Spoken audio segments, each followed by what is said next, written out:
Mark Calvo here again with Calvo Real Estate. Let's discuss closing costs real quick. I actually had a client who was interested or curious about their closing costs and was a little bit surprised about some of the fees in there. And so I wanted to explain that to them, and so that way, explain it to you as well in case you come into this scenario. Now, granted, most of the time your lender should be explaining a little bit more about the closing costs than your real estate agent, but at the same time, sometimes they don't do the best job at it, and so I have to explain that too. So, but of course, there's other lenders that are great. They explain it, you have no questions, and it's easy to understand. But pretty much you want to take a look at, well, there's closing costs as a buyer and there's closing costs as a seller. So let's talk about buyers first, then we'll talk about the seller, okay? So as far as the buyer is concerned, there's gonna be three major sections. There's other fees in here involved, but I'm just gonna give you a quick overview. So your first section that you wanna take a look at is your lender fees. That's something that your lender, so whoever you're going with, they're gonna charge you a certain amount of points or fees for the rate that you're getting. And the best way to save money on that is just to make sure that before you go into escrow, you shop around, make sure you find out what those lender fees are, and take a look at the different options, the different rates, and see if there's any points or anything like that. The next section that you want to take a look at, which you may or may not have the ability to have any say in these fees, but that's going to be your title and your escrow fees, okay?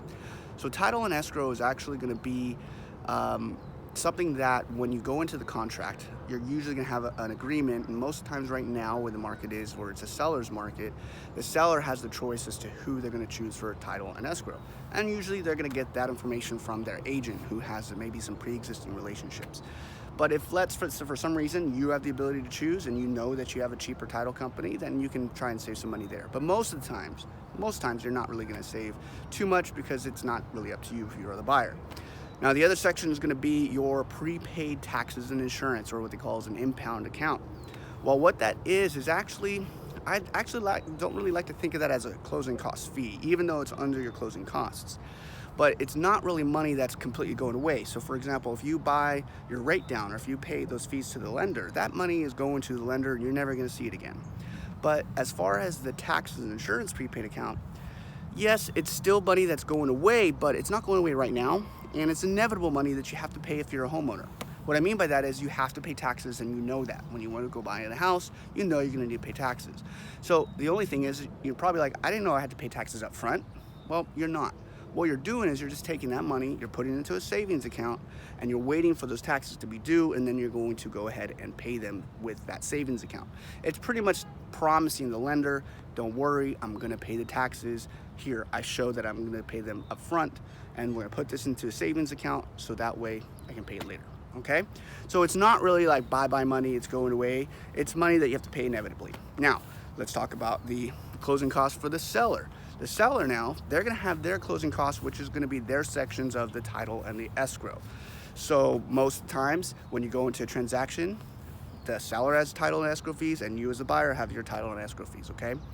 Now, the other section for the seller, though, they're gonna actually get a reimbursement a lot of times from those prepaid taxes they paid when they bought the house. So that's why I kind of say it's not really 100% go away money. Depends on how long you have your house and when you sell it. You may have a balance in that account. You may be able to get more money from it, or not more, but get your money back essentially, okay? Now, the last section, of course, is for the seller is going to be actually the fact that they're going to have to get those fees, whatever the fee that the real estate agent is going to charge them, they're going to get charged that as well. So you know that up front when you're the seller, what fees you're going to get. All right, thanks for watching, guys, and leave a comment below, subscribe. Talk to you soon. Bye.